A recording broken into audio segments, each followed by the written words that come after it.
This imposter whose name I can't even pronounce because I speak English.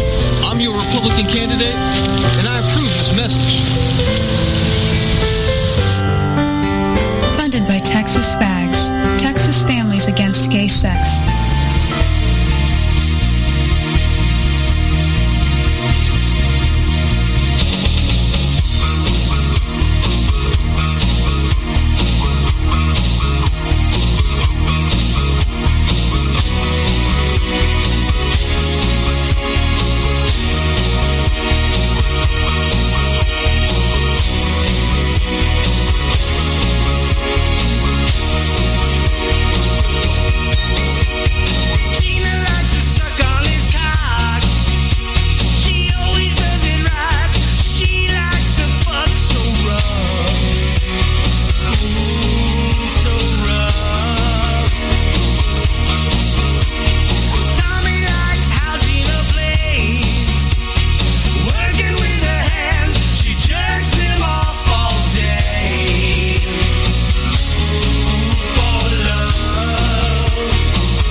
In Southwest Florida, it's the Charles Richardson Show.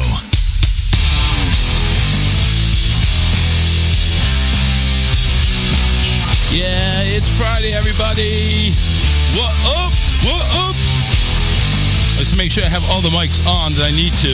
Karen, I have not tested yours since like the dawn of time. Is yours still on? No, keep going. What's that? Test 1, 2, 3. There we go. Karen is back, everybody.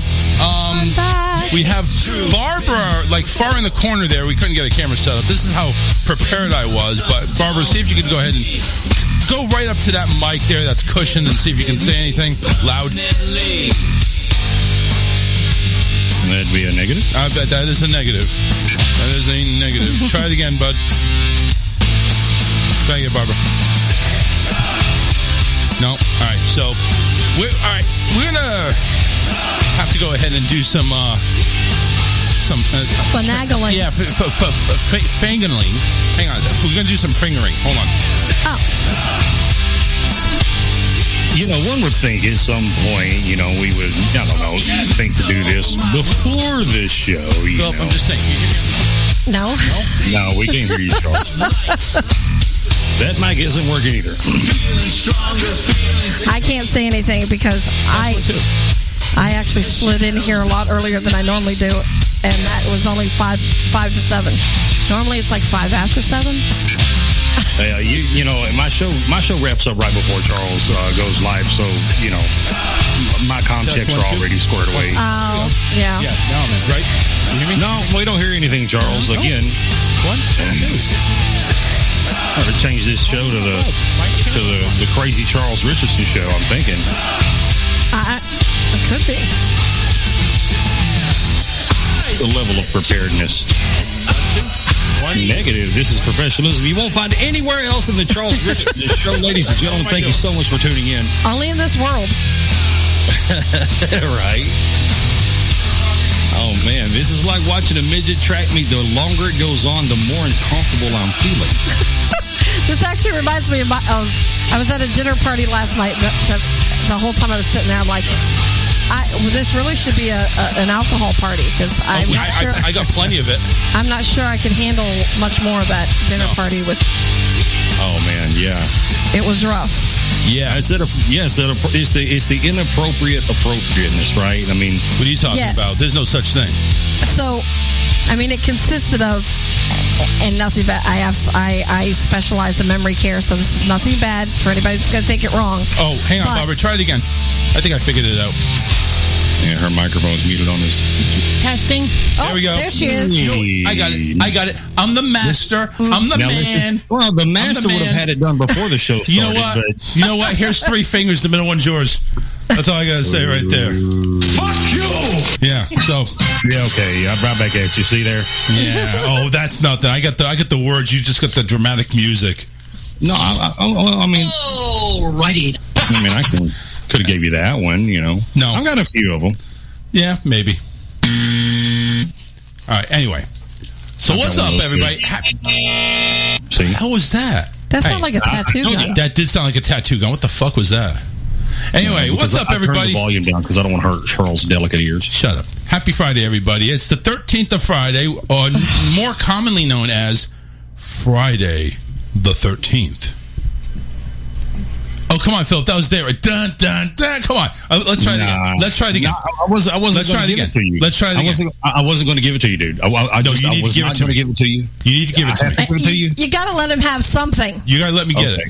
Okay, do it again. Okay. All right. So today is the 13th of Friday, or better known as Friday the 13th.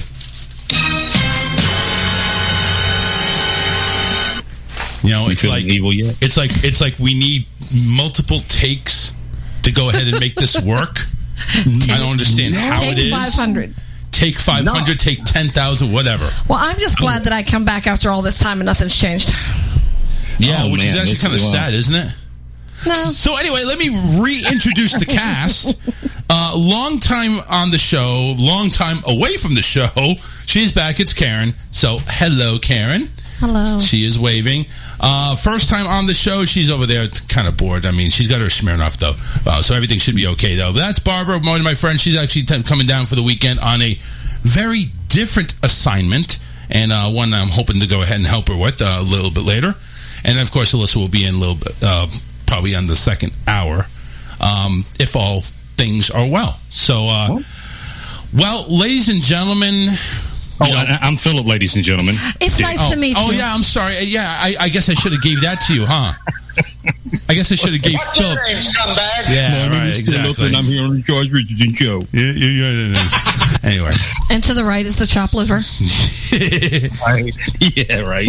You know, I still got to realize if I grow my beard out as much as yours, will we match? Because I see the white on my beard and the white in the middle of your beard. I'm wondering if the same.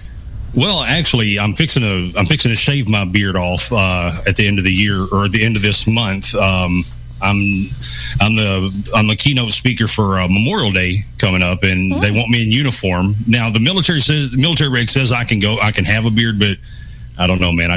I'm probably you're probably going to see me come back with just a little bitty mustache, military stash. So honestly, talk to me more about this Memorial Day you said?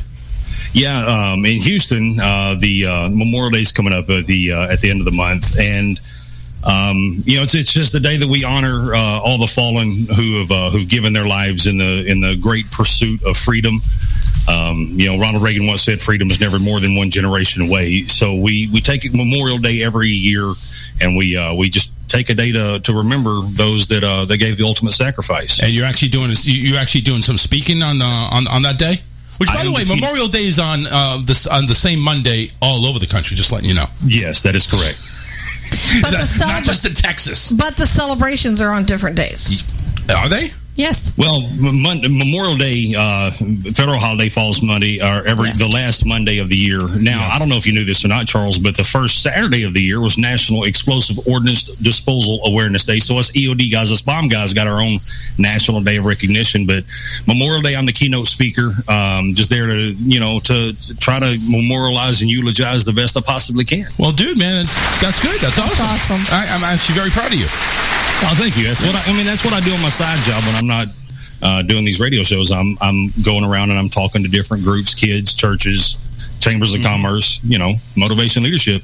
Well, and that kind of parlays into our guest, because when he's not out having fun, he's writing and doing some screenplays, and you probably have heard him on one of actually his one and only major casting role, which he was on. This is Wes Craven's first directorial debut that he was on, playing the role of Junior on The Last House on the Left. Let's welcome in our guest today, Mark Scheffler. How you doing? There he is. He is. Mark Scheffler. That's what I meant to say. Okay, how are you guys? I'm good, man. How you doing today?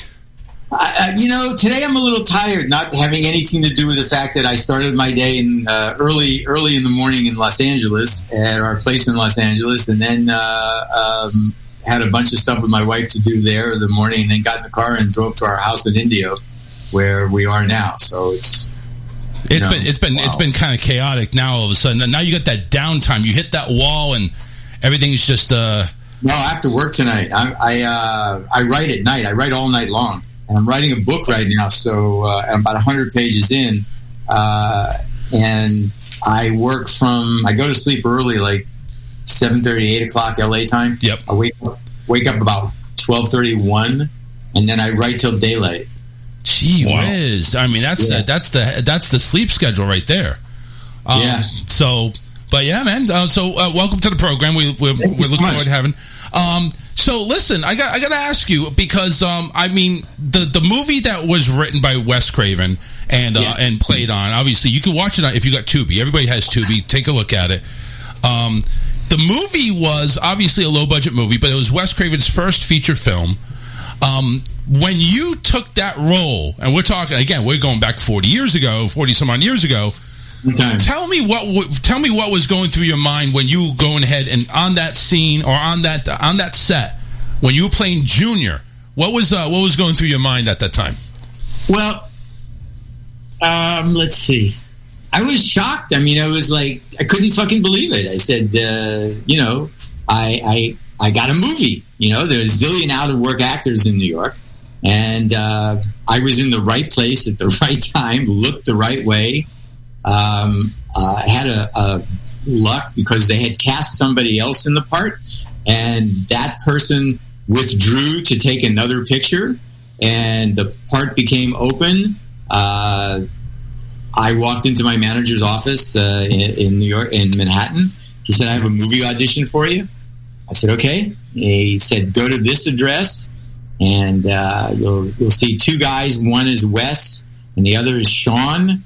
And tell them I sent you, and you're supposed to read for the part." So I went. I met Wes, a guy named Wes, tall guy with blonde hair, long down to his shoulders, and then a shorter guy with a mustache and the seedling of a stomach.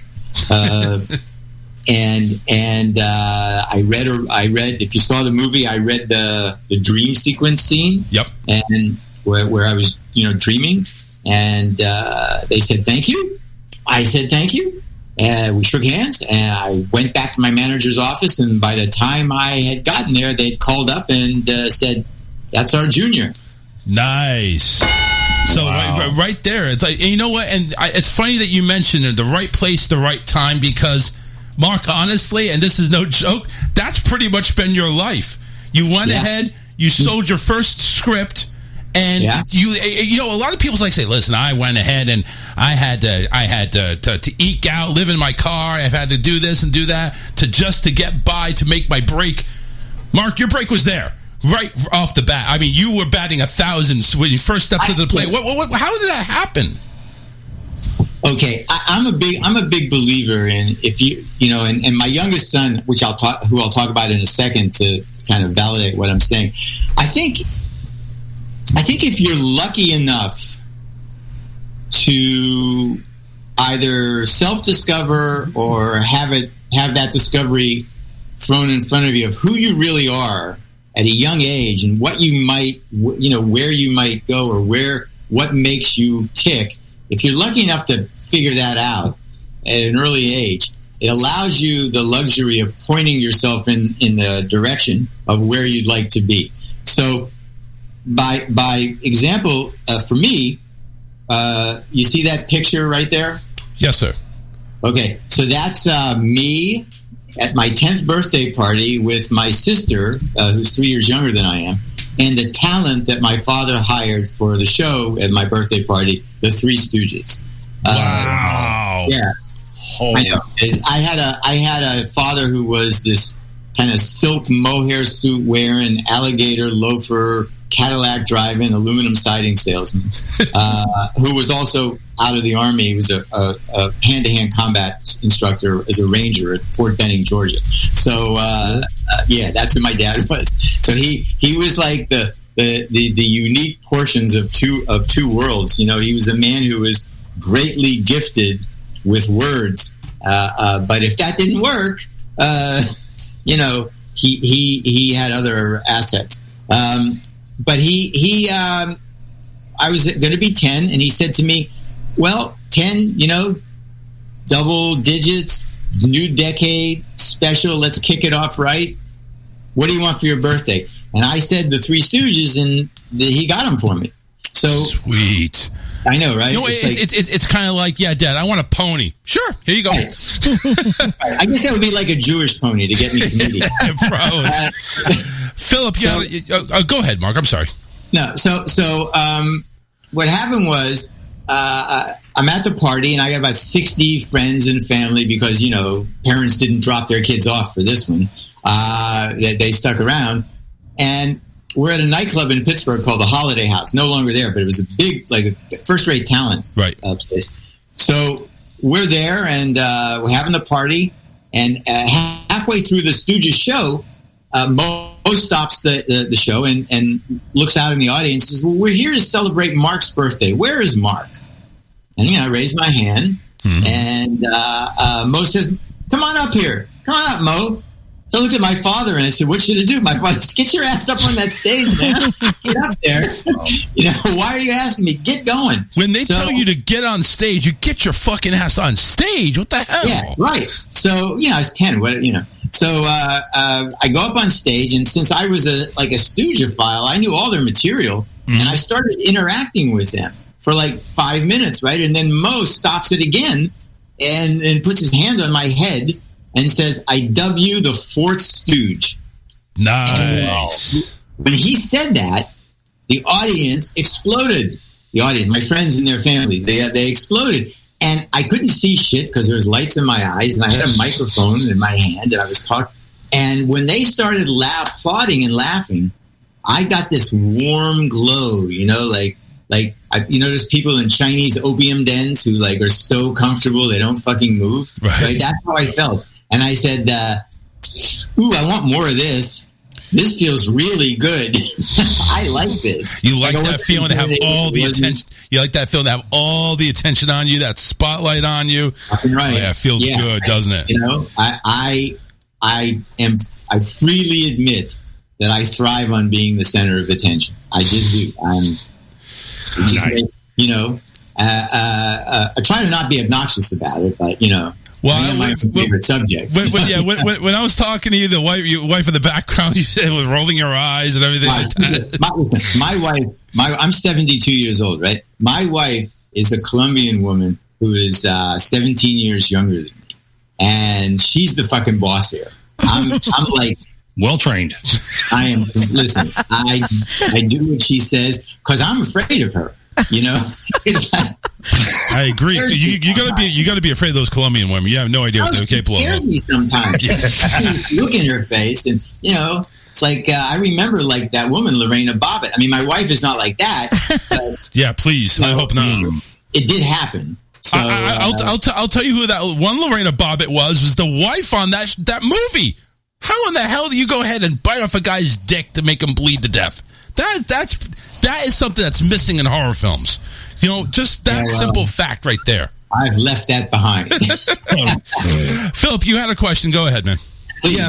So, Mark, first off, thanks, man, for coming on for Pixar Friday with us. So, you talk about getting the bug, right? And so, my huge focus for this month on my show is mental health awareness, and I talk. Today's show actually talked about that internal dialogue, right? Visualizing that success and then making intentional decisions to get to that success, and then once you get there, duplicate it over and over. It almost kind of sounds like you kind of had that same thing going for you. I point to my dad. I'll give you a couple of examples. When I dropped out of college in 1969, I was in school at LSU. In fact, I went to school with one of America's now foremost civil rights advocates, David Duke. I wanted to go to California. And my father said, nah, go to New York first.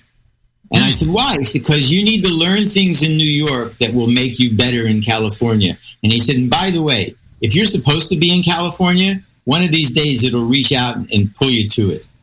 I said, what are you talking about? The kid, I said, what are you talking about? He said, you'll just know it when it happens. So I went to New York.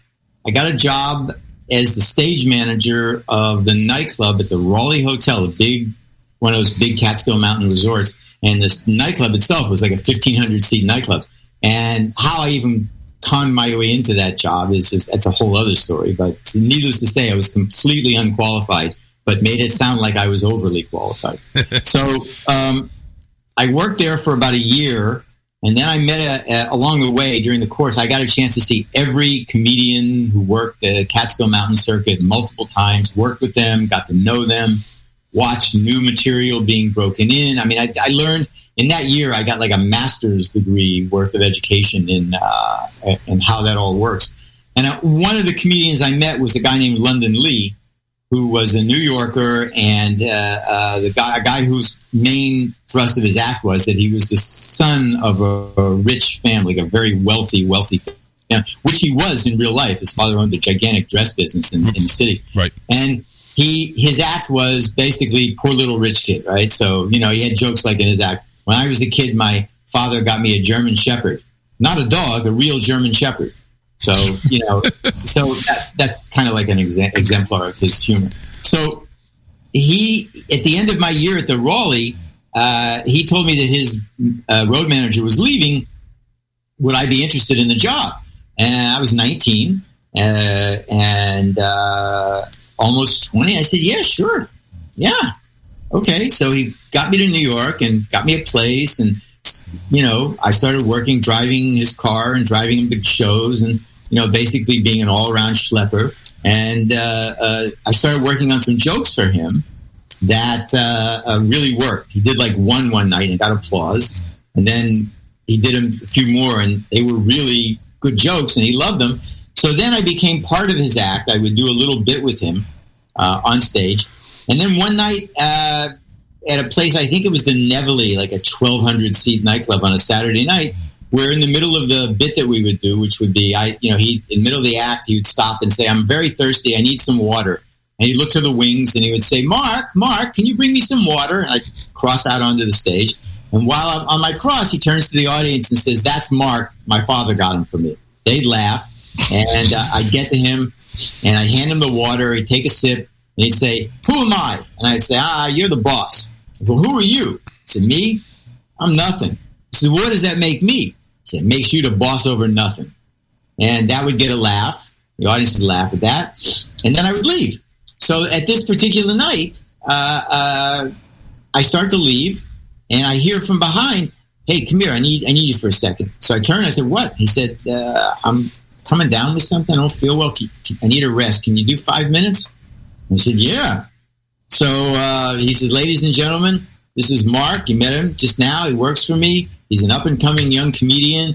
Please give him a warm welcome." So they applauded. I went down and did 5 minutes, and it was going well enough that from behind me I hear, all right, get the fuck off the stage." Yeah. Ain't follow daddy, right? Yeah, I didn't like take any, I didn't get mad or nothing. So we get in the car and we're heading back to New York, and he looked at me and he said, "I'm not going to do that every night." And I had much the same feeling response to him that I did when I lost my virginity, and a girl said to me, "I'm not going to do this every night." I just want to get it done once. That's it. That's it. I've done it. I'm happy. Then of course that night, that's all I could think about. So then, I moved to New York. I left London after we did the Copacabana. I did 2 weeks at the Copa with him. I went out on my own, and shortly thereafter, got Last House on the Left. Just, again, right place, right time. It just seems like no matter what you did, whether it be on stage, whether it be writing, whether it be acting, it just seems like you had the niche and the knack for everything. Well, question, was it a personal choice to just do that one movie, or did you have other offers that are out there that you took I had some other things, but nothing that really appealed to me. And to be perfectly honest, when I look at myself and I know who I am, a person with my particular skill set in any other country would be fucking homeless. Okay? It just so happens we live in a country where, like sports people and whatever, that entertainment and the thing that the light that's inside of me is able to reach a lot of people. And as far as the second part of your question, I realized when I was making Last House, one of the like adult things that I was thinking about, because there weren't many, but one of them like adult things that I did realize was that I was watching Wes and watching Sean and like sucking the whole thing in, because this was my first movie, so I was sponging it up like crazy. I said, I think I'd rather be involved in the telling of the story than just being a part of the story. I said, it's nice, and I don't mind doing it, and I'd love to keep doing it, but I think ultimately that's what I want to do. I kind of realized it there. You wanted to be the brains behind the story telling. You're the one that wanted to... I wanted to have stories and tell them. That's brains is a whole other issue, but I think let's just say I wanted to tell my own stories. I wanted to tell stories. Well, you're looking at actually doing that. So you're writing a book here, and you said the book is going to be those 7 years, and it's actually that's going to be the title of the book. It basically revolved around you and your dad when you were 14 years old. Give us a little bit of a perspective on that. Well, if you accept the premise that we land as adults because of things that happened to us as kids and people we knew, and journeys along the way. When I was 14, my father and I were watching Jerry Lewis in The Nutty Professor, and we were in downtown Pittsburgh where we live in a theater that was one of these grand, ornate, old gold, trim gargoyles, balconies, very, very old. Live action theater that was converted for movies when the medium changed.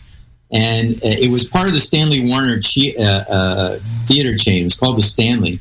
And my father's cousin, Larry, was the general manager for the entire Stanley Warner theater chain in the Pennsylvania, Ohio, West Virginia tri-state area. Mm-hmm. So movie's over, audiences applaud, and the credits are rolling. I get up, my dad gets up, and I said something to him like, Dad, Jerry Lewis is the funniest guy in the world, and wow, what must that be like to have that kind of a job where where you're in the movies? And my father looked at me and gave me like a look I'd never seen. He was dead serious, and he said, "Well, maybe you'll find out one day." And I said, "What are you talking about? What are you talking about?" And he looked at me again, dead serious, and said, "Hey, man, somebody does that every day of the week. Why not you?" Right. And I said, "Yeah, why not me?" So we made this kind of father and son fantasy arrangement that one day I would star in a movie that would be up on that screen. And when I did, my father would hire the limo that would take us to the premiere, and we'd go together. Well, as ridiculous as that sounds, at my age of 14 in 1963 in a theater in Pittsburgh, 7 years later, Last House on the Left happens, and right after the Roger Ebert review happened, and it went from like 20 screens in drive-ins in New England to 1,200 screens across the country. The publicity people who were working for Sean sent me to Pittsburgh to open the film, where ironically it opened at the Stanley, and my dad and I did attend in a limo together that he got for us. So that's awesome. The book is the journey between those 2 points. That's awesome. And you said you're about 100 pages in. I'm 100 pages in. I'm going year by year, so they're not years in sequence. The first year is 1957. That's the year my parents were divorced. That's the year I went to live with my father. That's the year my life changed. What's your goal what's your goal to release this book? Do we have a date in mind? Well, my wife and I are going to see her family in Colombia on June 20th, and we're coming back on September 4th. My goal is to have a first draft of it when I come back. Okay. A draft that I can then start to craft work out. All right. So this book, because I'm trying to write my first autobiography as well. And one of the, you said earlier, you are your favorite subject, which I think is hysterical because, I said I'm my own favorite subject. Right. You're your own favorite subject, so, but when, for writing an autobiography, man, that is, I know for me, I don't have the experience, obviously, that you do, but man, it's just so hard, right? Because, I mitigated that fear. I had that very same fear, and I mitigated by fictionalizing it. What I'm doing is I've created an alter ego. No shit. And I'm mixing real life things that happen. Like I'm mixing my life and all of my celebrity interactions and friends and everything with this character that I've created, who is a fictionalized version of me. And I'm doing that because it gives me a bit of distance and some objectivity. So, there you go, Phil. Now you got some ideas on how to. You just got to go ahead and go from Philip to Phil. And just. I don't give a fuck. I don't give a flying fuck if the character I'm writing about has my name. I could give a shit.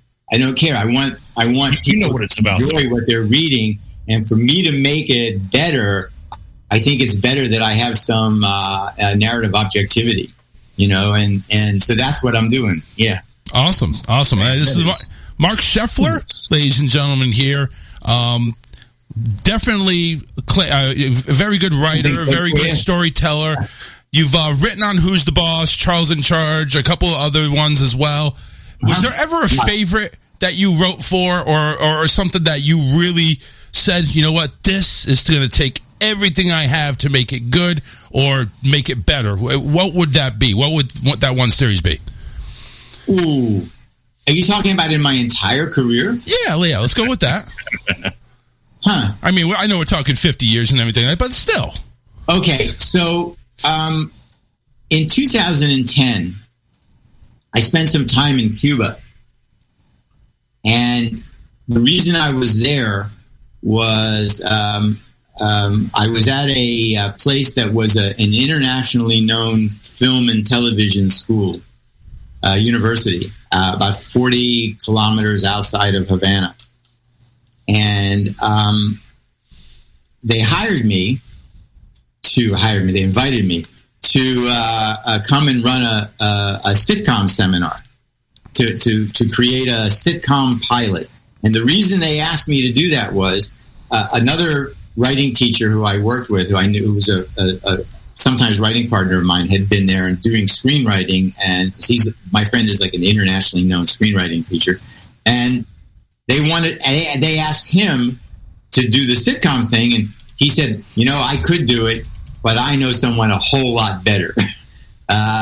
So he recommended me, and my wife and I went there. And the reason they decided to do it was, I don't know if you guys know this, but situation comedy, multi-camera situation comedy, the way we know it in the United States, was invented by a Cuban. It was invented by Desi Arnaz. He's the one who created multi-camera sitcom television when he took I Love Lucy from the radio and transposed it onto the stages at what was then Desi Lukawanga. Right. And he knew that he had to shoot it all in one. He had a vision for it, and it was Desi who created it. And these guys in Cuba at this school, which was a very famous school, by the way,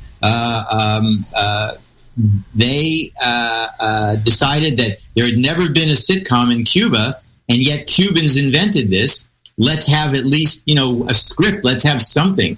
So they got me to. So I worked with 5 students, from all over Latin America. And my wife was there, and she was helping me with trend. And in less than 2 weeks, I had them writing a pilot, a first episode, and then a second episode. So on my last day there, my next to last day, I was in the cantina on campus, and the guy who hired me came and sat down and thanked me for everything and said that everybody loves what these kids wrote and yada, yada, yada. And they want to produce them. Wow. I said, what? And they said, yeah, we want to produce them, and we want you to run it. It honestly just sounds like nothing you could have done failed. Did you write anything that actually said, the hell is this, Mark? Good, get out of here. Yeah. Oh, fuck yeah. Oh, yeah, all right. Because I'm over here thinking it's like, Mark, you had the perfect life. Wait. First sitcom I ever worked on, Co-Ed Fever. 1979, CBS. Okay. Right after Animal House, all the networks had their version of college fraternity sorority sitcoms, right? I worked on the shittiest one of all. But it was created by a friend of mine and his writing partner, who I knew casually from some drugged out parties in the 70s. And so I get a job on this show, and it's my first. I'm 28 years old, and I get 29. Sorry, get a job on the show, and I get my first episode, my first real episode, and I break the story, and I write it, and I write it again, and I write it, and I get it to where I say, hey, I really like this. This is good work. I turn it in to the producer, whose name was Frank Shaw, executive producer, and he was, to describe him, he was a guy about 5'6", both ways. Damn. Long, stringy, shoulder length, gray, disappearing hair, more prominent head than hair. He looked like a fucking Klingon, short Jewish Klingon. And I'm over here thinking like an Oompa Loompa or something. He would wear these canvas pants, that drawstring pants, and he always had little bits of sushi stuck in his beard. Oh, Jesus Christ. Gross. I was, yeah, but, he was a lot of fun at times to hang out with. I mean, I went to great parties with him. So he walks into my office, knocks on my door. Hey, Mark, can I have a word with you? I said, yeah, Frank, what do you want? He said, I read your script. I said, really? What'd you think? And he took it, and he started ripping it up. Oh, no. Shit. It's shit. It's nothing but shit. And I said, so you liked it? You didn't like it? And we were friends. I wasn't worried about getting fired, right? Yeah. It was just, it's like, you have contracts. So what? They hire you as a writer. There's nowhere in the contract that said they have to like what you write. So I've had that experience where somebody has just cut me a new one, and you just go through it. It's a rite of passage. Compared to the amount of failure and the amount of success, I think much more success than failure. Okay, that's why I kind of figured. I mean, a lot of people was like, "Yeah, I failed a lot more than I succeeded," but the success far outweighs the failure. So here's the bottom line. I told you guys I left college when I was 19. It was 1969, right? Mm-hmm. And I had 3 life goals, only 3. I had them all, like in stone. What I wanted to do, I wanted to smoke as much weed as possible. I wanted to sleep with as many different women as possible. And I wanted to make just enough money to afford the weed and the women. I look back on my life and I realized that I have greatly exceeded my own expectations. I was about ready to ask, are you sure the number of women is to your satisfaction and the number 100%. Of the weed? Let me tell you something. It was 100% to my satisfaction 17 years ago when I married my wife. Okay, all right. I listen. I know. Listen. Blink twice if she's there. I mean, are you held on the hostage? No. I have no adolescent sexual fantasy that's unrealized. And that was the thing. So you've fulfilled any type. Well, yeah, I think that does deserve an applause. You're right. I definitely think so. I have none, 0. Everything I ever came up with from Playboy magazines, done it, been there, done that. Okay, move on. And let's put it this way: so even if you had, and again, maybe we're diving in something more personal, but so say for instance, just one night you see you envision something like you want to do with your hot Colombian wife, go ahead and fulfill it for you. Yes. Come on, man. Well, I said it might be a little personal. I mean, I'm taking a chance here. Yeah. Depending on what it is, I mean, it ain't for free. Well, that's right. That's right. But listen, you know what? That the amount of the last goal was make sure you had the amount of money to pay for everything. You just have to make sure you have enough money to pay for that act that you're thinking of. Yeah, I do. You have to factor that in the budget. I'm 72, so I got enough money for a handshake. Right. At 72, are you still active? Yes. All right. That deserves applause right there. I'm serious. That's the thing that drives my wife crazy is the fact that she thinks I'm going through a second puberty. That's what she calls it. She says, second puberty. 100% believes she can't she knows how old I am, and yet she knows how nutty I am in certain ways. Yep. And she said, "You're going through puberty again." I was at the Comedy Store, 50th.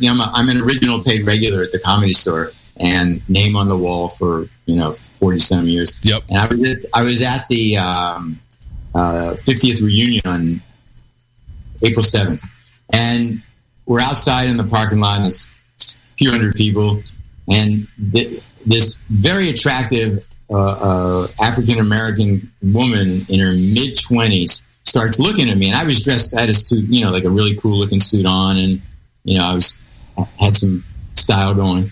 And she keeps looking at me, and eventually, and I'm standing with some friends, some comedian friends. Eventually, she kind of takes a step my way, and she says, "I've been looking at you." Ooh. And I said, "Yeah, I know. I've been looking at you, looking at me." She said, "You're pretty styling." And I said, "Yeah, I know that too." Damn. And she said, "No, you're not cocky at all, Mark. Not at all. Not one bit, right?" And she said, "You a comedian?" And I said, "Well, not anymore, but I was." And I pointed to my name on the wall. And she said, "I'd like to get to know you." And I, held my hand up with my wedding ring, and I said, "I think that'd be really nice, but I don't know if my wife would quite approve." She put her hands on her hips, and she said, "Shit, you got a wife." And I got a wife I love, actually. Yeah.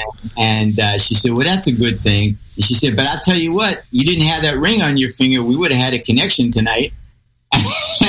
Said, okay. Let me ask you that. If you didn't have your wife, you didn't have that ring, would you guys have had a connection? Okay, are you kidding? If I wasn't like in a with my wife, are you kidding?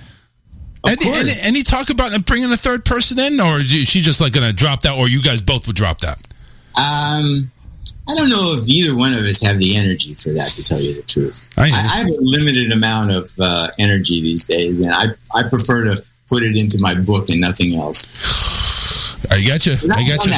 I've done that previously a few times, and it's a lot of work. Yeah, well... Karen, go ahead. I think you know a little bit about that. This all sounds like a commercial, right? Viagra. Well, go ahead. Keep telling your story. This is great background music for you. Stop it. Stop that. No, I'm done. Now let's move on to another subject.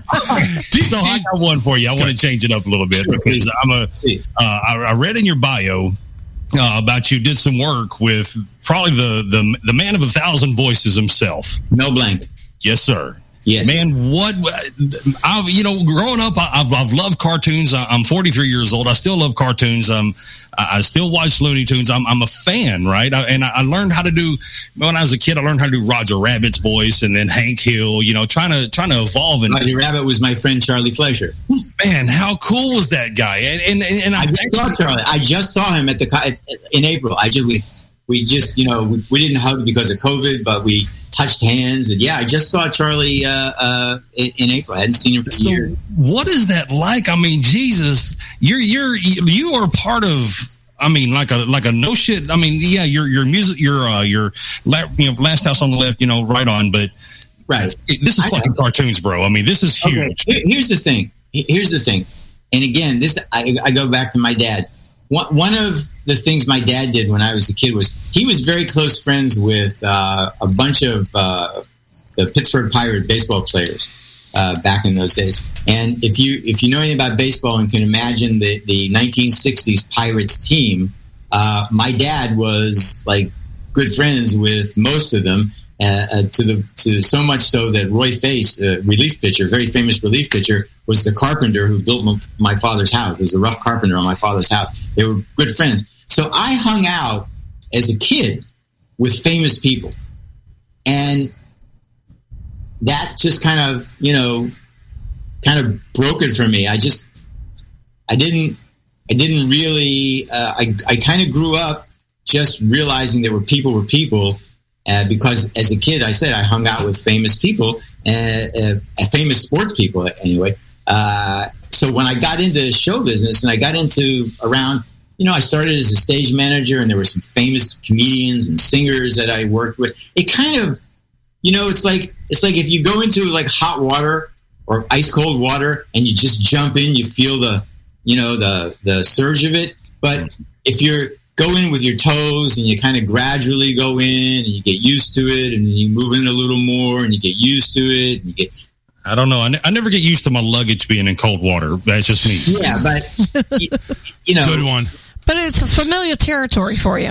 Thank you. It becomes very familiar territory, and like I've worked with Jack Nicholson. I've worked with on award shows.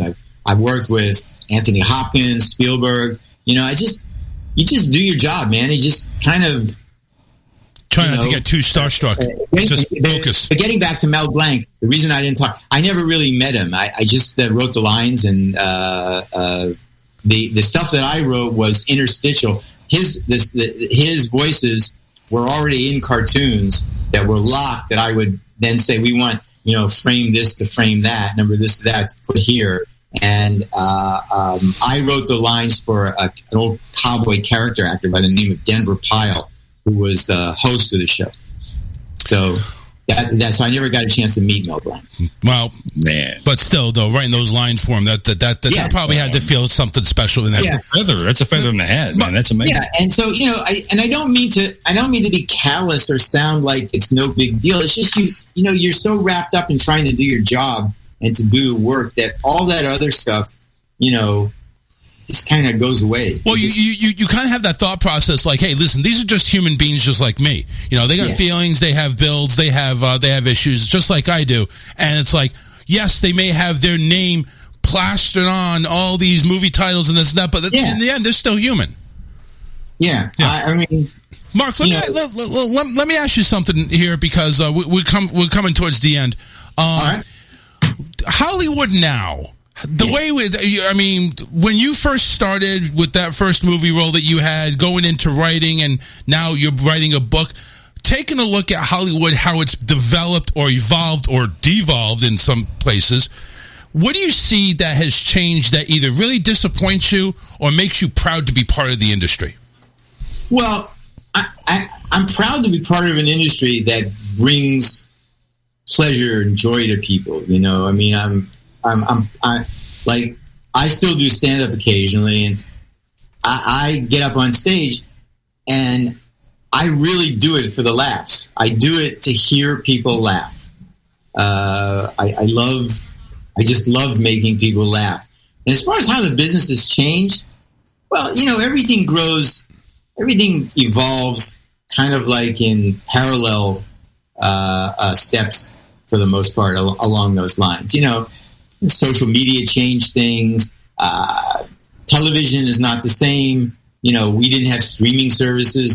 There are many, many more places, and artists now, I think, are getting a chance to see their visions more clearly. You know, you don't have like networks have their set of rules and regulations, and then streaming services are different. So, you know, starting like when HBO and Showtime came on the scene, and they gave creative people an alternative, a platform to get their material on, and then everything that we have now grew from HBO and Showtime, and so I have no complaints. I don't trash the present. I don't trash the future, and I'm grateful for the past. You know, like nowadays, it's like you got people on YouTube creating content, becoming just as famous as you would be in regards to just doing that. So, well, they're reaching more people. Yeah. You know, with the press of a button, they're reaching 100 times more people than we could releasing a film in 1,200 screens for 2 weeks. If you were to take the 21-year-old version of yourself and plaster it here, do you think? And again, you've had it already easy, pretty good. I mean, again, you sold your first script, went to Hollywood, already had an office, a job, a house, everything, money. Yeah. But 21, at 21 years old now, do you think it's tougher, more competitive, or do you think you would just have an easier time? I believe that the single best way to succeed in the entertainment business is possibly to recognize who you are and walk your own path. You know, a lot of people say to me, I was friends with Robin Williams, and a lot of people say, well, you think Robin would have been just as big today as, because it's a different world? I said, trust me, Robin would have been, he would have been of the day like he was of the day back then. And that guy was the most talented comedian, the most talented person, the purest performer I have ever seen. So, yeah, the answer to the question is, of course.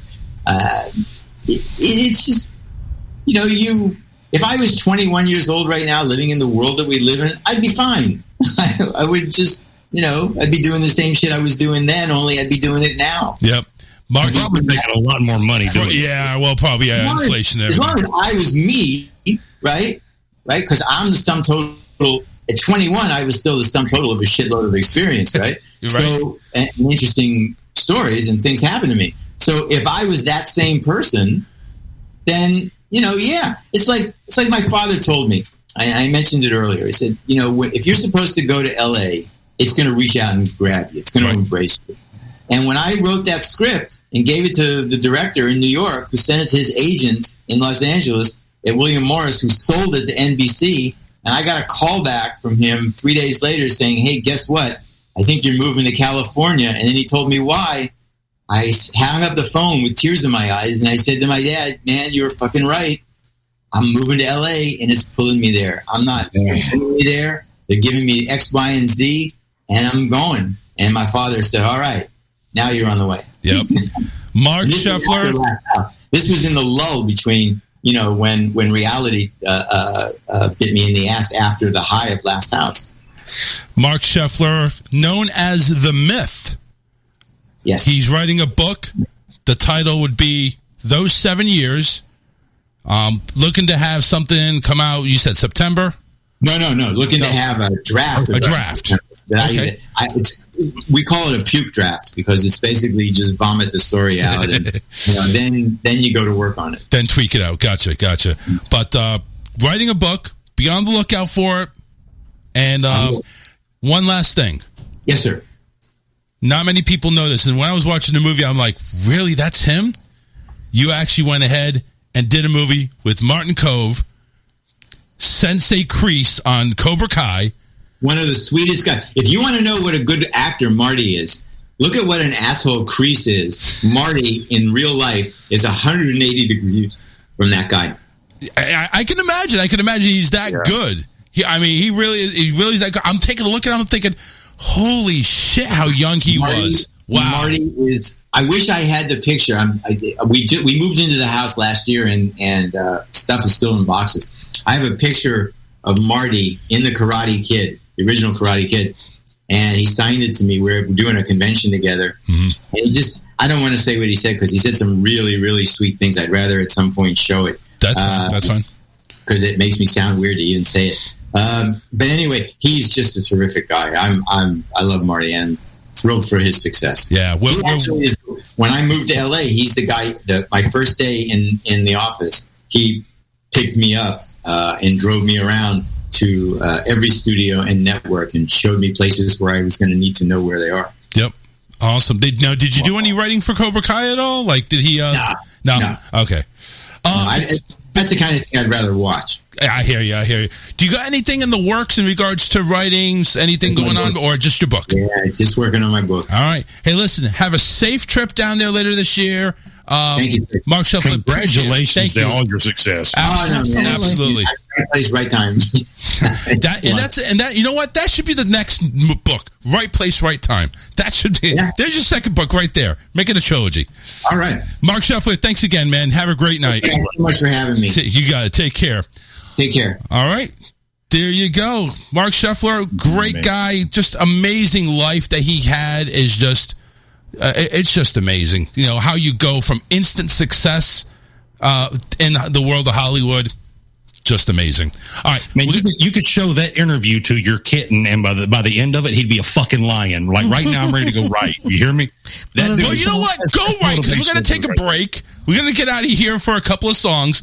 We're taking a break. Coming on back, we're going to go ahead and get into the rest of the show. So stay tuned. Don't go anywhere. We'll be right back. Off to grab a beer. We'll be right back after this.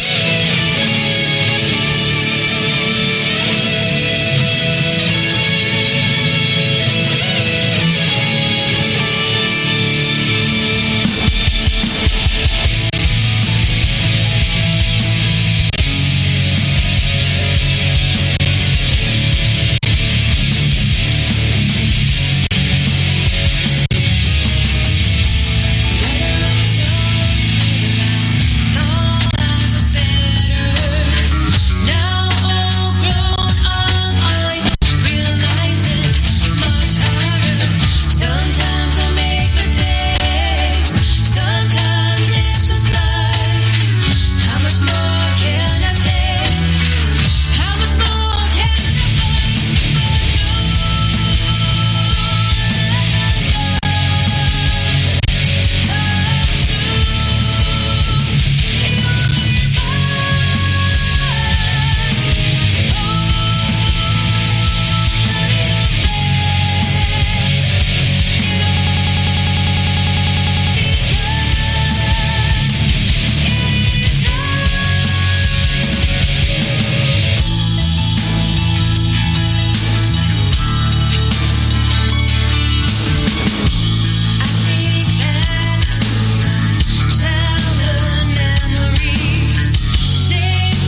me sometime. Montreal has the best strip clubs in the world. They do? Yeah, they're unbelievable. The girls up in Canada are gorgeous, and they all play ice hockey, so they lose their teeth by age 10. Wow. In fact, I'd even go so far as to say that a Canadian strip club is the most magical place in the world. Nip here, nip there, and a bevy of porno stars. There's jugs and mugs of Molson beer in Canadian nudie bars.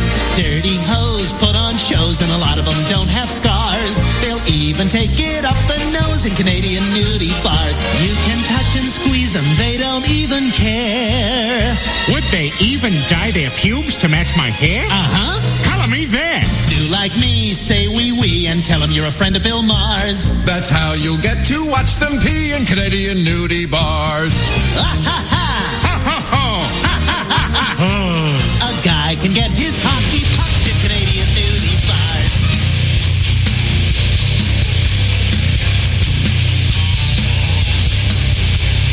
Don't be a pussy. Call Charles now. 813-699-5353.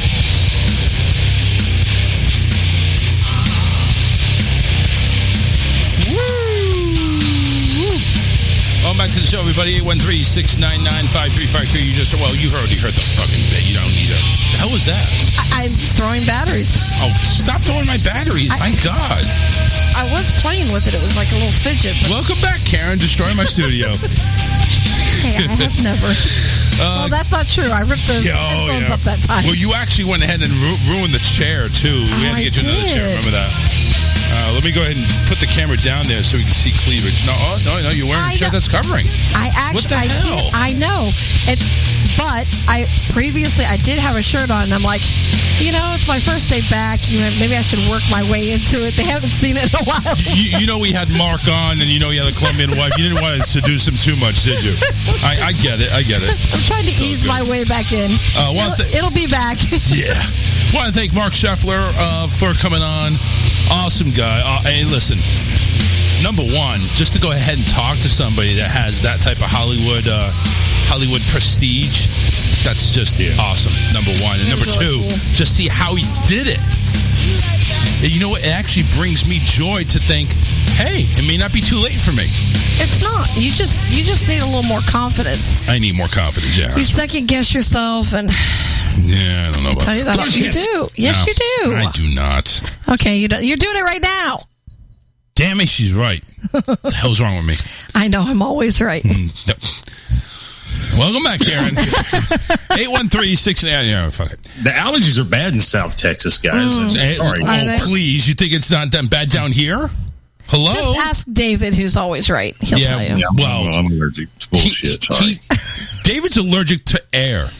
I mean, come on. You know what? Speaking of that, I finally got him into the doctor, and I kind of felt bad because, all right, you know how we make fun of him falling asleep, and I always say, he can't stay awake for me and this and that. Right. Well, there's a reason.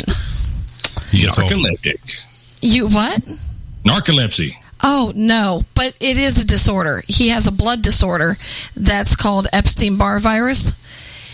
And so it falls in line with like chronic fatigue syndrome. So it constantly is wiping you out of energy and so on. So that combined with sleep apnea and then allergies. And when I say allergies, he's getting tested now, but they did an x-ray of his nasal cavity.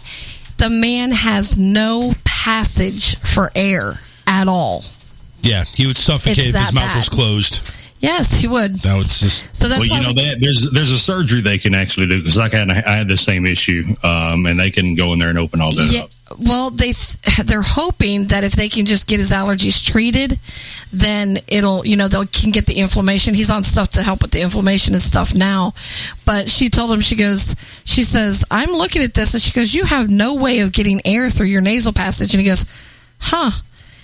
And I feel good today. And I said, because this is your normal life. You are like this every day. It's either this or worse. So I did feel a little bit bad for being like, you're always falling asleep on me. And halfway through my halfway through my sentence, he's over there snoring. Don't feel bad. Oh, I got over it pretty quick. Yeah, I was like saying, you go ahead and feel bad. That's no, you don't want to do that. Yeah, by the time we got home, I was putting him to work. Mowing the lawn, those things that he's allergic to. Yeah, exactly. Get your ass out there. We don't care. Karen Ford will be with us on Monday.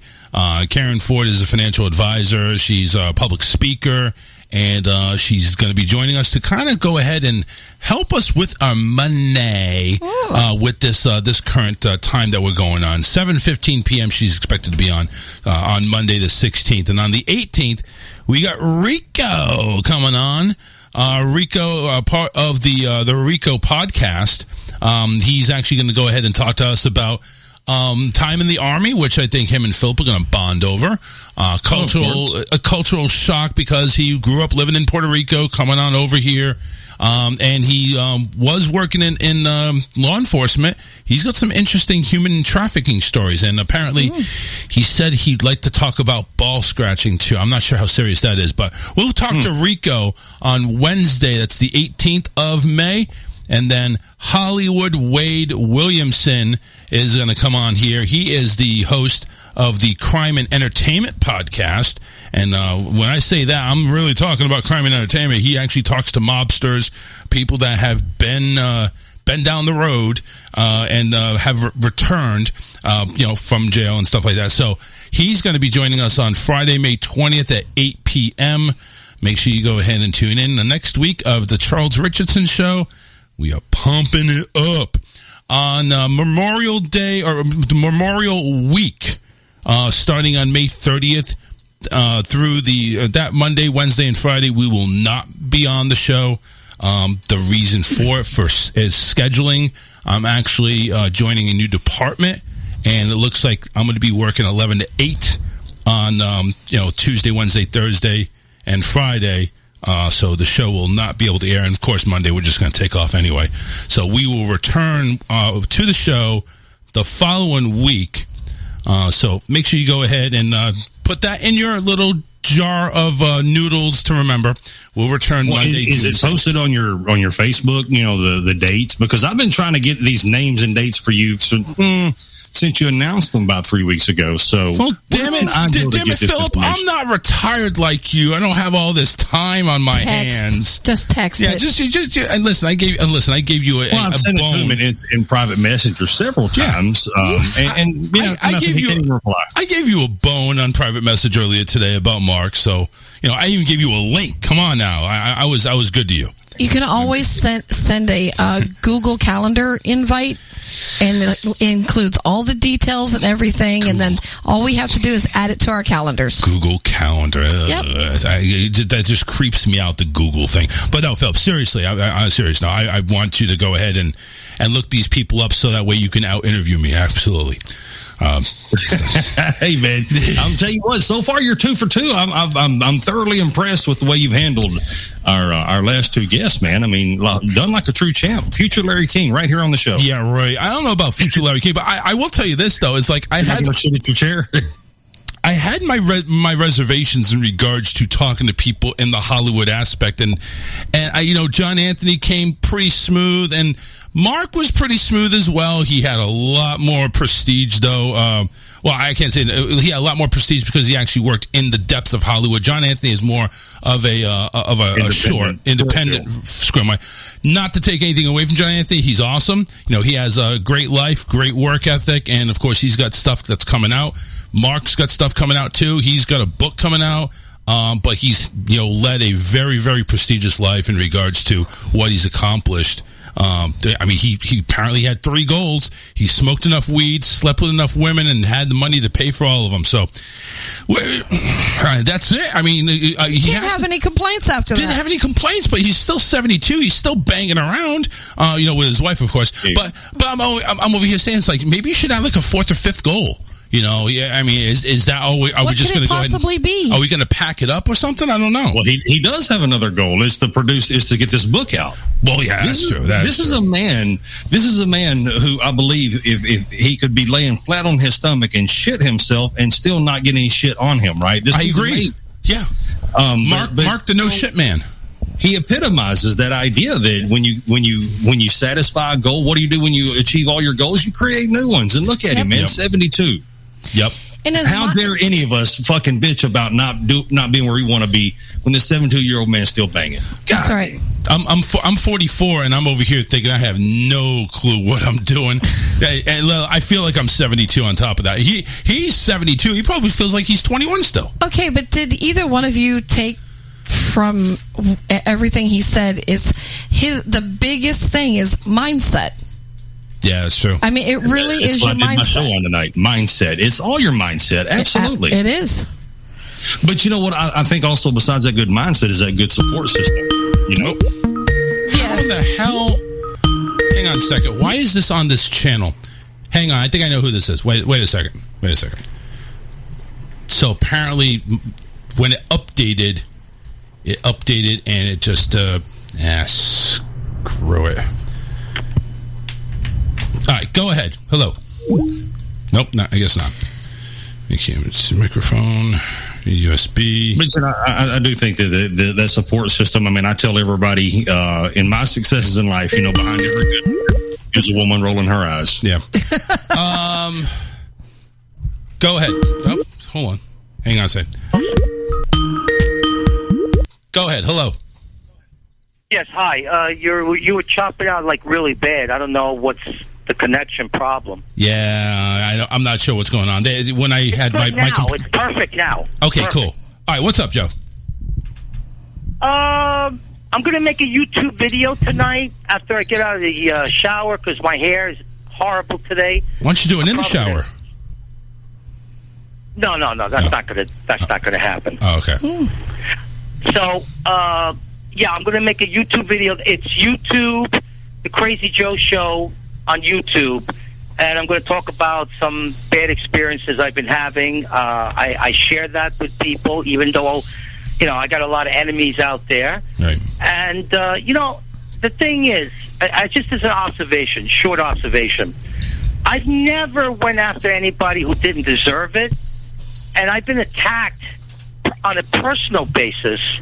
And, when I started my show, I knew I'd be the R-rated comedy star, and I'm not into this woke movement and politically correct crap.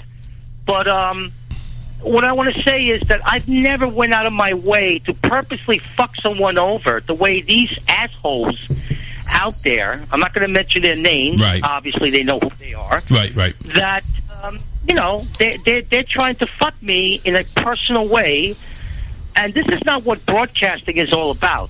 And if you don't like my show, all you have to do, like when I was a guest on your show with Billy, all you have to do is not listen. But these guys are not mature. They're acting like they're in the fucking 4th grade. It's really incredible, these people's mentality. They think they're so smart. They think they're so, I got the broadcast. But yet they're very immature because they can't take my opinions. Right. And this is what this country's about. It's about different opinions. That's what the Constitution supports. But we're getting more and more into a communist state of not being able to say what we want, that we're going to be shot down by the leftist liberal douchebags. And that's my opinion, of course. Of course. I've been around. Yeah, go ahead, Charles. No, I was just I just wanted to know. So what? I got a question. I got a question for Joe. If Joe, my name's Phil Blackman. You and I've never officially spoke. I've been spoken about a few times, but that's okay too. So I'm curious with all these people that are because you talk about you've been through some things and you got all these people coming at you. I'm just, because I'm genuine when I ask this question because I talk about mental health a lot. Man, how does it affect your mental state when you feel like you're always being attacked, when you feel like you're always on the defensive, and even when you're on the attack? I mean, how does that affect your mental state? That's a great question. That is a super, super great question. It does affect my mental health. It does affect. I've been depressed. I've been on anxiety medication, which is actually before I did the broadcast, but I hardly took the medication. But I see I'm increasing it a little bit. I don't want to be a drug addict because I've never been a drug addict. I'm not an alcoholic. I don't drink. I don't do drugs. I just have an occasional cigarette, and I'm a little fat around the belly, though I lost a lot of weight. So basically, it does, big time. And especially when you got guys like Billy Painter deplatforming me for no reason, because we got into a hassle, and it wasn't even a big deal, but he made it into like a mold out of a mountain, as they say, if I'm saying it right. But yeah, it does affect me because, see, I don't care what the opinions of people are. I have a show, and I want to attract people the way Charles has. And Charles is a great broadcaster. So I want to do the same thing like Charles is doing. But obviously I have a different show, a different of opinion, and these people are taking it in a personal way. Like I said, the statement of the year is, if you don't like me, bite me. If you want some, come get some. That should be I'm a T-shirt. New Yorker. I'm a tough guy. That should be a T-shirt. That should be a T-shirt. You don't like me, bite me. I like that. Well, to your point,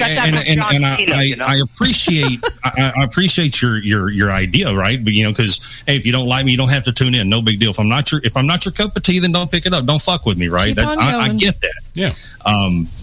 But at the same time, we have to not let these energy thieves, Joe. You believe that you're the rated R superstar. I don't remember all your catchphrases. Rated R comedy star and the savior of real rock and roll music. There you go. All right, so that you are those things, and you know in your heart of heart that you're those things. So why let these, for lack of a better term, in maybe from your perspective, people that are energy thieves, people who are hurting, who are making you depressed. Why let these energy thieves, these people who make you feel this way, why let them rent space in your head? You mean like they're renting space in my mind? Yes, sir. Yeah. That's the question. I mean, look, if you you can't appreciate my position. A lot of people can't because they're not being vandalized, attacked. But you see, there's a sunshine to this. There's something good about this. I've gotten more publicity. I just came back from a year and a half. I've done the show 3 times, and I've gotten so much publicity without doing the show. I know they're jealous of me. I got over 2,000 hits on my face crap page, and I've gotten a lot. YouTube, I had about 187. Views, which is incredible because I didn't expect that to happen. So obviously I only got 32 subscribers, but I got a lot of people out there who are watching me. So I think that the negativity that I just said before is actually a positive, because thanks to these idiot douchebag motherfuckers, they're giving me more publicity than I can handle. So I just want to say to those cocksuckers out there like Billy Painter, please keep up the good work. And arrogant douchebag media, please keep up the good work. You give me so much publicity. All right. I love it. So wait. So when's the video, Joe? So everybody can go ahead and tune in. The video's going to be in about an hour or so, but it doesn't matter. All I know is that I just want to give the site, The Crazy Joe Show on YouTube, and I'm going to be on momentarily about an hour and a half. I'm going to take a nice shower, and I got to dress up nice because I'm going to be on video. And I'm just going to be honest that I've had some problems the last couple days. It has nothing to do, with those guys I mentioned. I don't think they did it. But, it is what it is. So I'm going to explain all the bad stuff that's been going on. But I think, you got to be honest with your audience. You can't bullshit them. If you're having a bad time, tell them. Yep. Even if they're your enemies. I don't give a shit. Because I know I got a few friends out there. It's not like I got all enemies on my YouTube channel. No. All right, so about an hour. Go ahead, take your shower. We're going to go move on, okay? Okay, you're very handsome, by the way. Thank you, that co-host of yours. I like him. I've heard some good things about him. All right, thank you, Joe. Best of luck to you, Joe. Appreciate it. Yes, thank you, sir. Bye-bye. Bye. All right, there you go. Let's move it on. Oh, my no longer answering the phone for Voldemort. My Avast antivirus is expired, so right away, there we go. 813-699-5353. Hey, so anybody think the rent has gone increasingly out of control? Everybody think that the cost of living is out of control, right? I mean, we can pretty much agree on that, right? Absolutely. Well, you need to go ahead and join this couple that apparently have experienced a different way of living. Angela and Richard Burke, both in their 50s. Is this the van life thing? Is that what you're... Very, very opposite of that. Oh, okay. A Seattle couple has lived aboard a cruise ship for the past year. Oh, after determining that it's cheaper than their mortgage. Yeah. Wow. Both of these people are in their 50s, always dreamed about retiring and to a life of travel. I mean, talk about the life. Yeah? Yes. Oh, my God.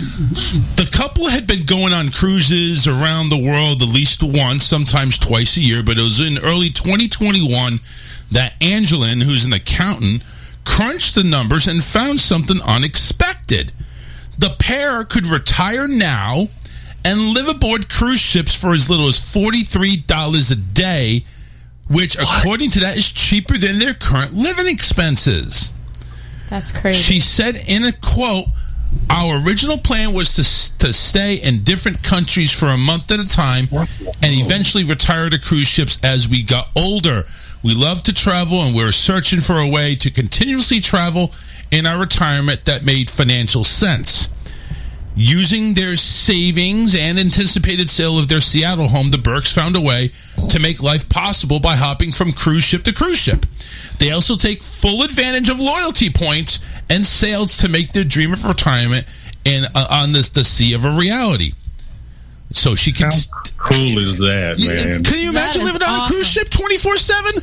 No, I couldn't. I had a client. Here's my sea pass. Right. Exactly. Give me a MasterCard now. 365 days a year. Yes. I had a private client, and she was staying with her son when she slipped and fell and broke her hip, and she was just there visiting.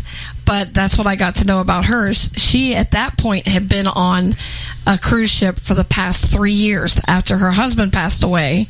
And her kids are grown, married, and doing their own thing. She decided that she was going to do all the traveling that they had intended on doing. And then she found out the same thing. She was better off selling everything and continuing to travel. She said the best thing about all of it, you would think, would be all the destinations, which she's been to multiple times, but she said it's getting to meet all the new people all the time. Yeah. Imagine having a different neighbor every 7, 14, 21 days. She says it's absolutely fascinating. Have any of you guys ever been to a comedy club? Yeah. Yes. Mm-hmm. All right. So, man, or even at a comedy show or a rock concert, whatever, man. When you get out and you're doing something, it's not like people go, "Hey, you're pissed, I'm pissed, let's go to the comedy club." No, everybody has the same idea, right? And so you're just, goddamn, how smart is that? You're just that constant positivity pouring in, and man. Yeah, I think I got me a new retirement plan. Oh yeah. And if you don't like someone, well, pretty soon they're going to be off the ship. They're out of your hair. Well, but the problem is they won't let me bring my horses and my dogs and my cows. You got to keep those aside unless you want to go ahead and get a room for them separately. We've got dogs. Well, I'm gonna have to wait on another Noah's Ark before I can go on a trip. Yeah. Now, obviously, because they're doing this, they've quit their jobs. They've sold their home. They said, "We don't plan to permanently live on land in the future." The couple's, I mean, this is literally like a water world for them. Just imagine that movie. The couple says they can count in one hand how many times they've slept on land the past year. That's awesome. Hopping from ship to ship takes a lot of planning, and when the ship schedules don't always match up, they do stay on land.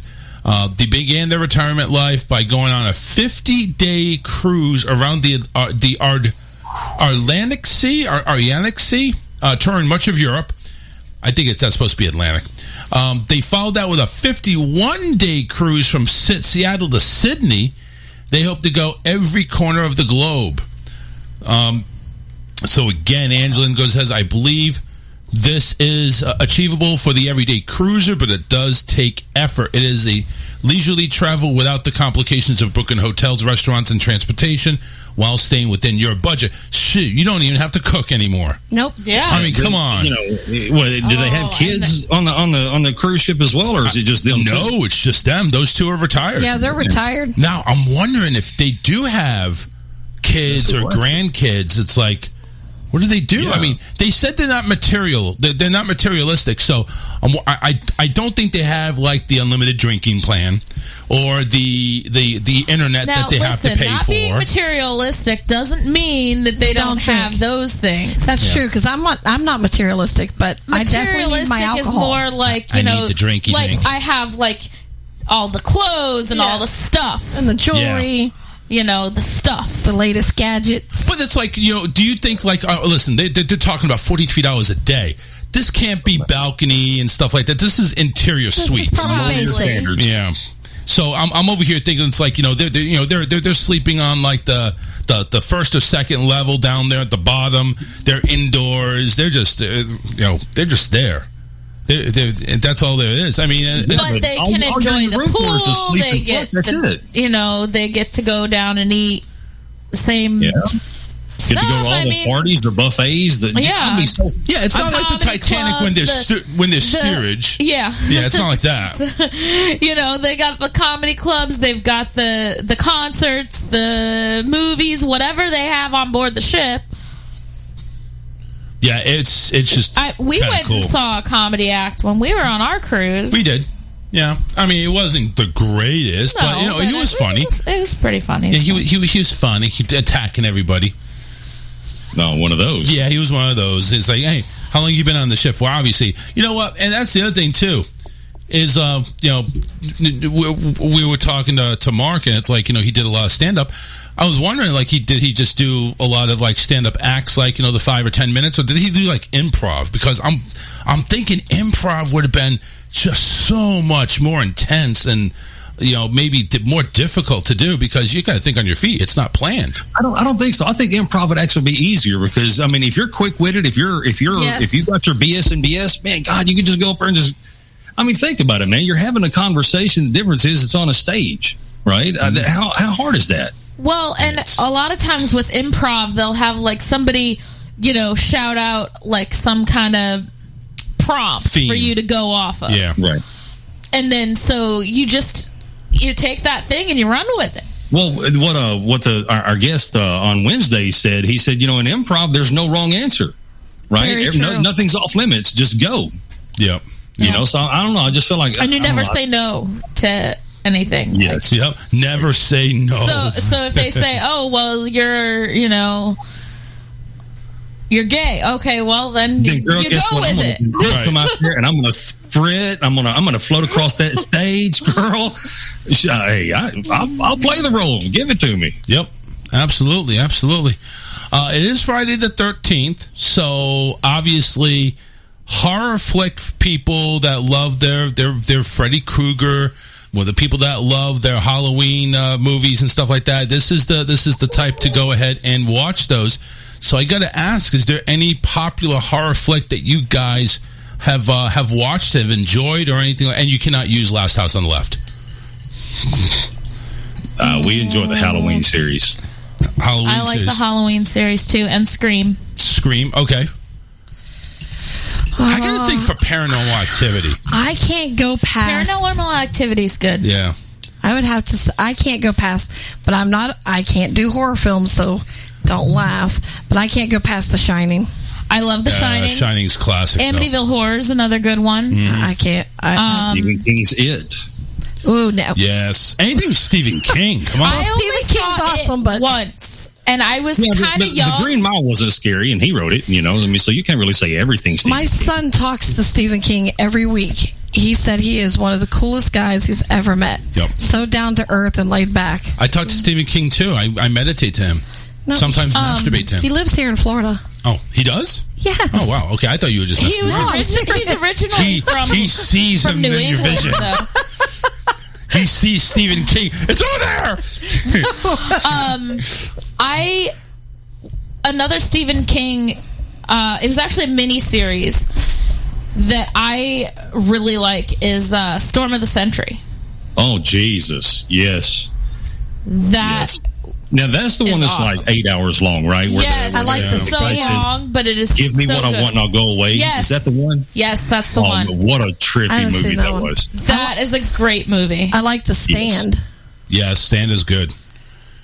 Yeah, that one Alyssa just said, that is one of the most underrated, man. I have not heard anyone else mention that movie outside of you. So I was the nerd though. I actually own it on DVD. Really? Yeah. I would love to see it again because I we watch was the everything on nerd DVD. in my senior year of high school, and I was sitting there with all these books, like trying to pull out all the symbolism and everything to try and actually grasp what his thought process was of the movie, right? Or of the book. So yeah, that was me watching it, but I loved it. Pet Cemetery is good too. That's creepy. I can't take that. That made me afraid of cats. Oh my god. The old one, the new one blows. The new one. Yeah. You know what? And that's what. And that's too the other thing too. The original one is really good. The horror films that were made back in like the 70s and 80s and stuff like that are so much better. So than much better. Scarier. They were. Even though they're cheesy, like you can see the wires on Freddy Krueger's arms. Moments. Yes. Like those moments music, that just make you like jump out of your seat. You would think with technology, man. Yes, you would think with technology though they would be better now, but I think newer technology hinders it. It's ruining it, yeah. Because they really had to work at accomplishing that fear and that build up. And you don't have nowadays most of the horror movies are all about the gore. Yes. Back in the day, you didn't have to have the gore. No. It was the story. It was the illusion that it was there. You knew what was happening, and you knew. But it was the story, and it was just. It left a little air of mystery to it. Show of hands. Who was afraid after watching Poltergeist of a clown living under your bed? Nah. Oh fuck! I was terrified. The clown was the problem. She was my problem. Well, yeah. Number one, I don't think anything's really nothing's going to make me afraid of clowns. I'm sorry. Look, at that time, I had grown up. My early years were spent with a foster family that was Southern Baptist.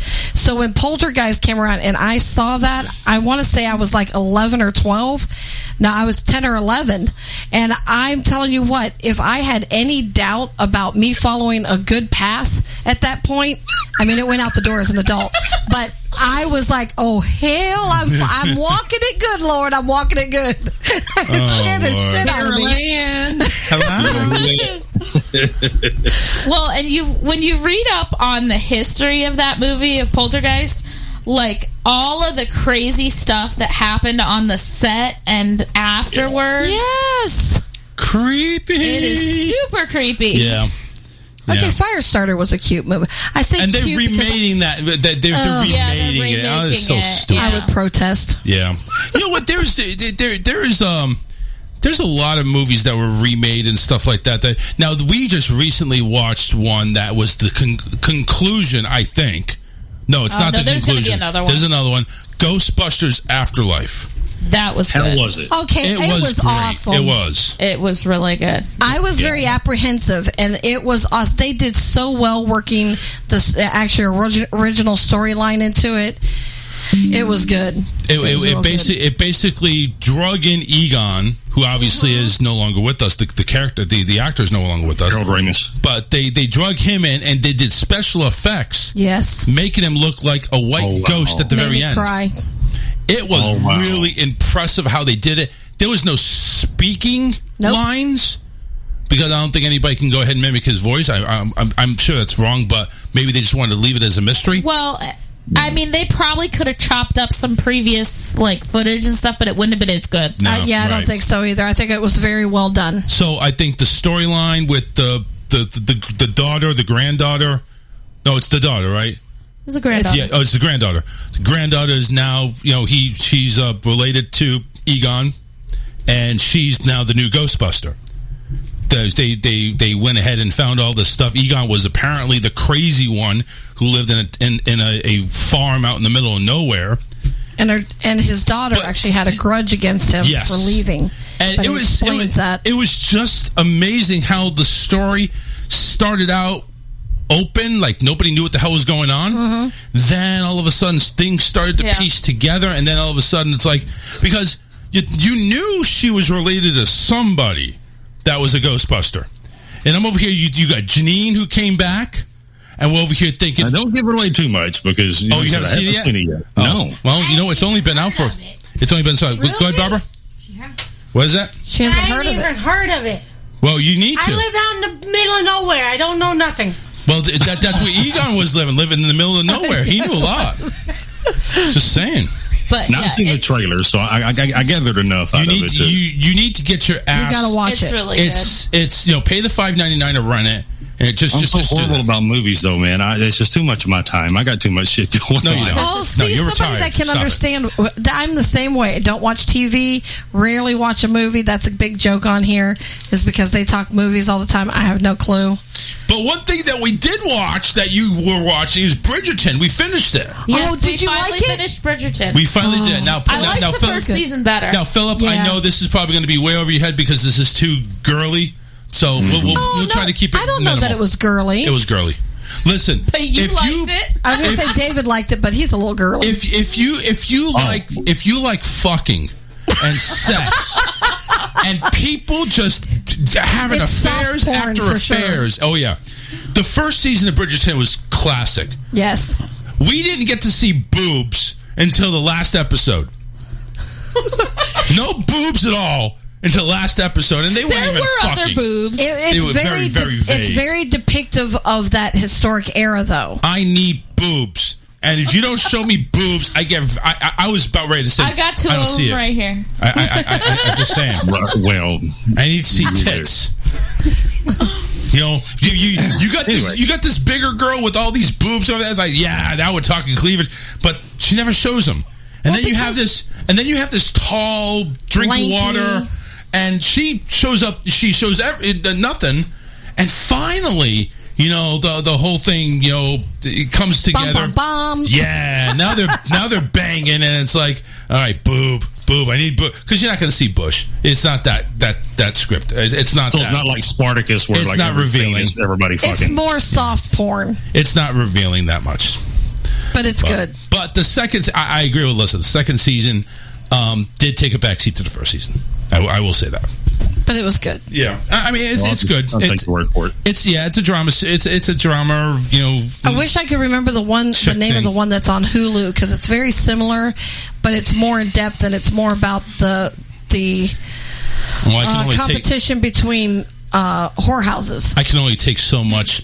So much streaming services, and Hulu I think is just beyond my limit. Hulu I can't do it no more. I can't do it.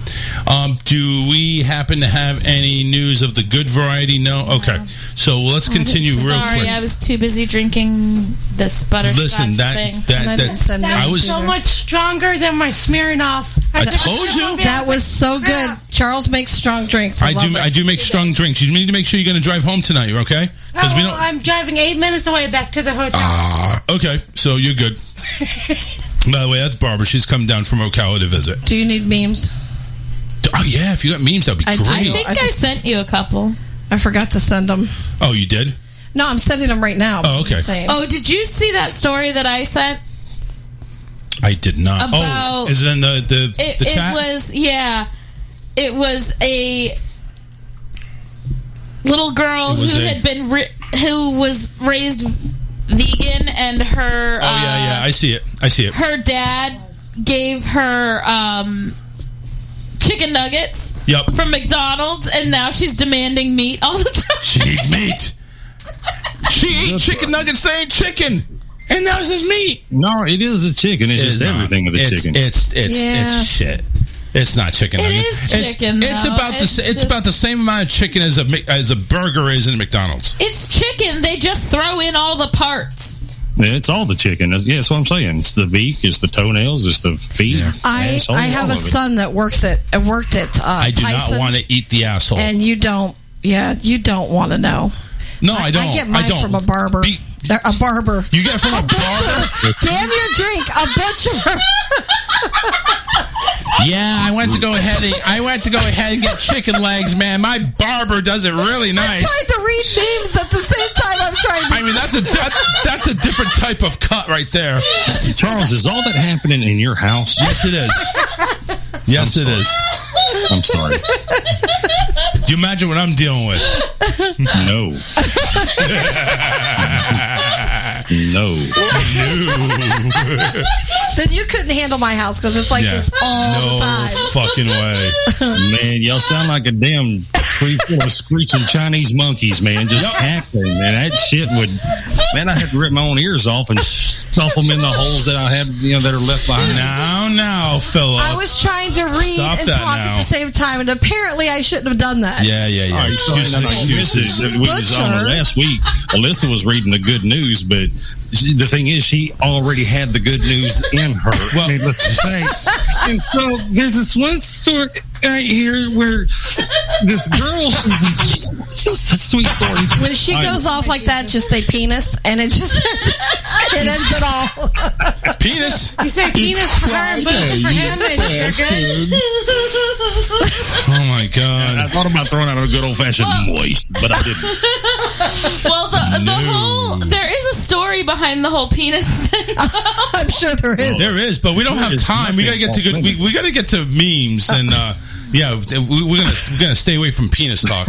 No, it was my hairdresser when we were getting married. She was like, "We need a word that'll calm you down or like make you laugh when you're getting stressed out." And it's penis, really. And she said penis or something. I don't know where it came about, but she said it, and I just started laughing. There's the word. If it made her laugh on her wedding day, Charles, I'm sorry. I'm sorry that's what brought her humor. Like I said, I'm like a little kid, okay? Charles Dick. No. Yeah, well, you know what? I agree. That would make me laugh, too. It wasn't his specifically. Yes, it was. It was just the word. Penis in general. It was just the word penis. Penis. Anyway. I sent you a few, but not too many. That's okay. Weird. That's okay. I got to find the right time to go ahead and start playing the song when everybody's talking penis. And butchers or barbers to get chicken. So, anyway. I'm never going to live that down. No, not at all. Welcome back, Karen. Ask him about the giraffe. Okay. Yeah. Oh, no, she already knows that. That's old news. Down either. That's old news. Here's one. It's kind of small to see, but anyway, life is too short for bad sex and shitty people. So find somebody that fucks you right and treats you the way you deserve to be treated. It's a good motto. That is good. That's not funny though. If you could read my mind, I'm pretty sure you'd either be traumatized, sexually aroused, or both. True. All right. 0 for 2, Karen. Due to the increased amount of STDs out there, I'm scared to even have phone sex. A motherfucker might give me the hearing aids. All right, that's good. That's a bad joke. I got that one. I tried to behave, but I got bored. That was simple. Here's a flamingo here. The word of the day is exhaustipated. Adjective, too tired to give a shit. Yep, I agree.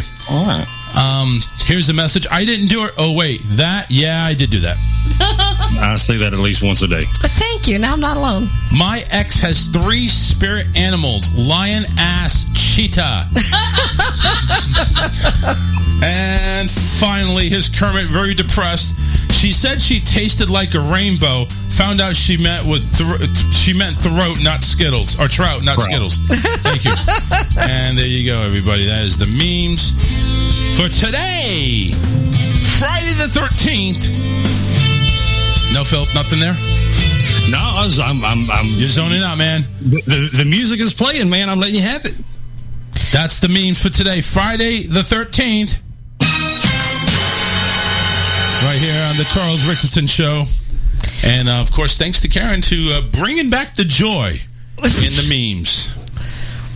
Half of them you didn't even like. That's true. I got the normal eye roll. I guess mission accomplished. Yeah.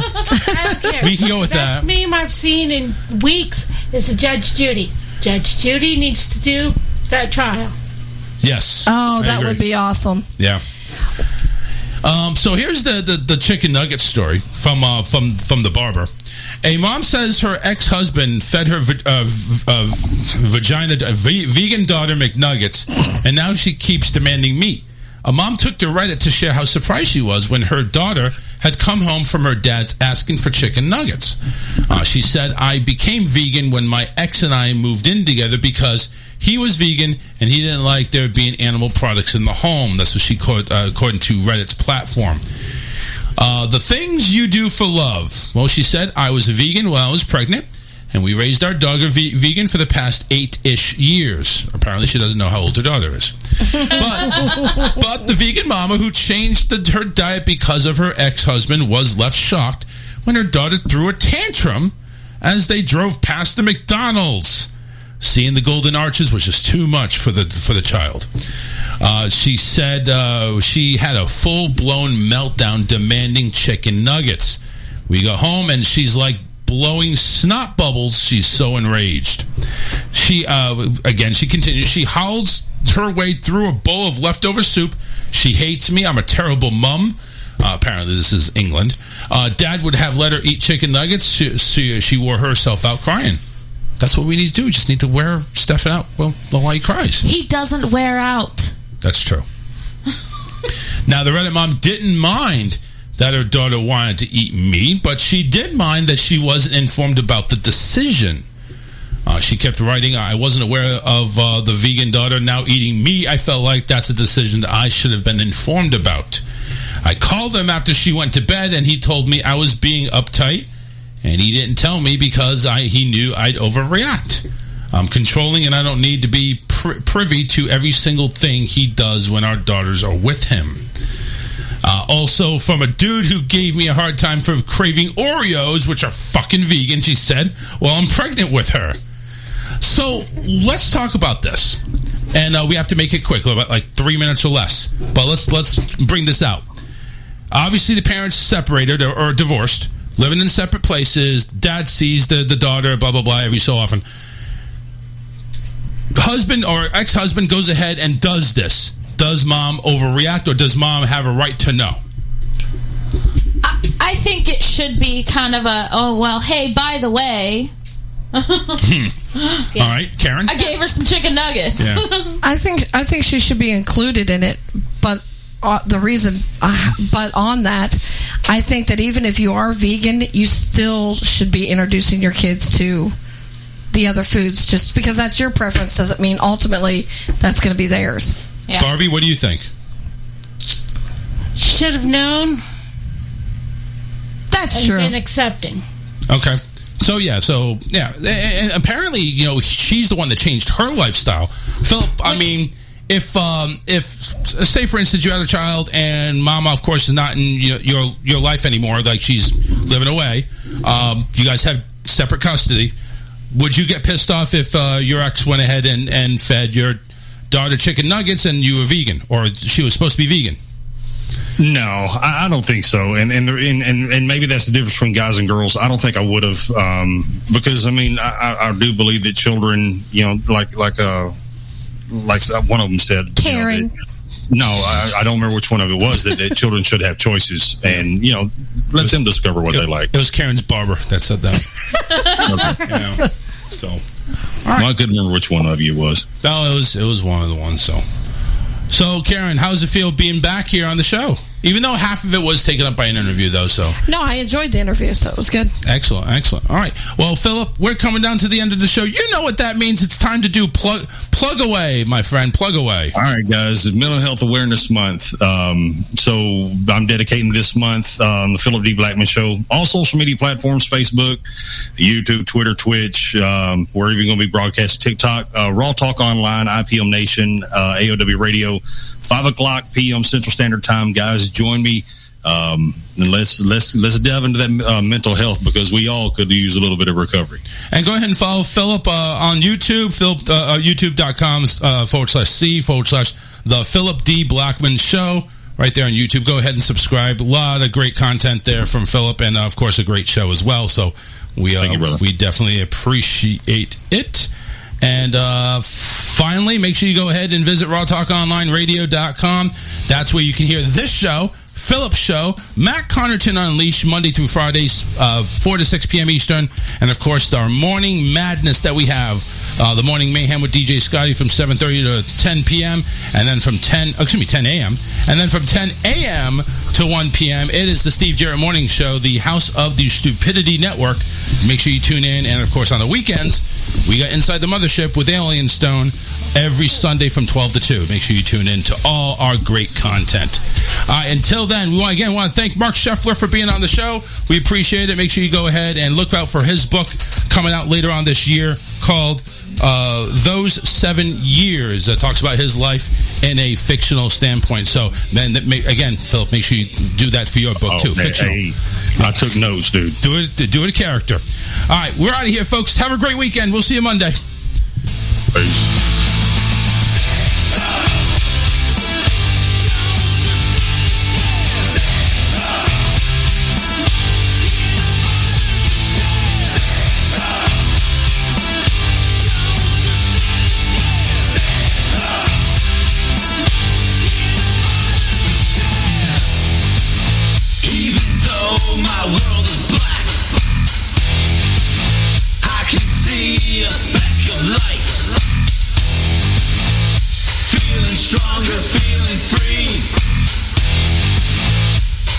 Shadows of the night.